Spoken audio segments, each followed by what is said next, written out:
When you get a professional reference and you want them to say something good about you, these are some of the things that they're looking for.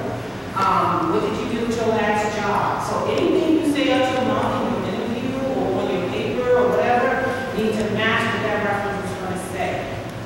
Okay? Because if there's any discrepancy anywhere in there, they're already there right down. Okay? Wait a minute, hold on. Red flag, we already in home.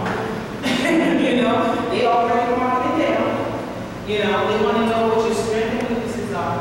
To be honest with you, when they read your resume, they already know what your strengths and weaknesses are. They already picked it out. Trust me, when they sit in front of you with a clean resume, they already got a scratched up one sitting on their desk. So they can go back and compare their notes when they talk to you versus when they look at your resume initially.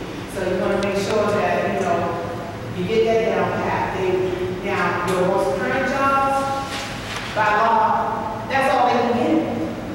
Your job title and your date of employment. They're not allowed to ask you about salary. They're not allowed to ask you about how many bonuses you get or anything like that. The only thing that you can get legally when they call for a reference on your job is your title and your dates of employment. So as long as the HR manager is not biased, that's the only information they should be given out. You set yourself up for failure if you give a reference from, you know, someone that is supposed to be on your side. So be very selective of who you choose as your reference. You want somebody that's going to really speak highly of you, not kind of stab you in the back. You know, so if that person happens to be your boss, find another manager other than your boss that can give you good reference at all costs. I'm serious, because there are a lot of managers that will do that and cause you not to get that next job because they say something negative about you. Okay? Description of the workplace.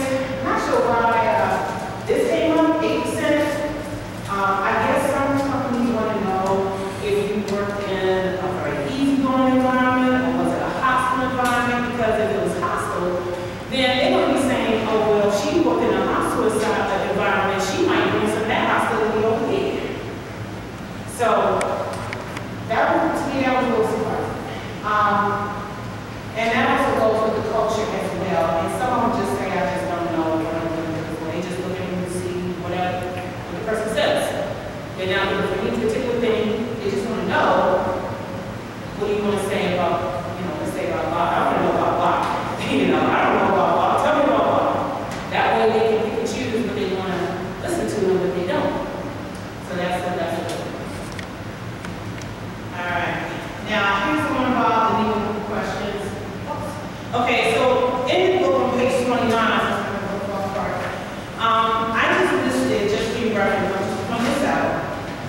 2930 talks about the legal questions. There's tons and tons and tons of legal questions, but these are the most popular ones. If you ever get a question, you know you're supposed to answer. It's really up to you if you want to answer these questions or not. But just know you do not have to answer anything that you feel uncomfortable with. You can always go back and say, how does this relate to the job in question? That is your safe question. They ask you something about your birthday, where you're from, your religion, all that. As soon as they come out with that, just think EEOC, okay, equal employment opportunity, and say, how does this relate to the job in question? What duties will I have that will impact what you're asking? And they will have to explain it. And if they can't verbally explain it, then you can just really honestly say, well, I'm not obligated to answer that question. And they're going to have to be that. So just make sure you keep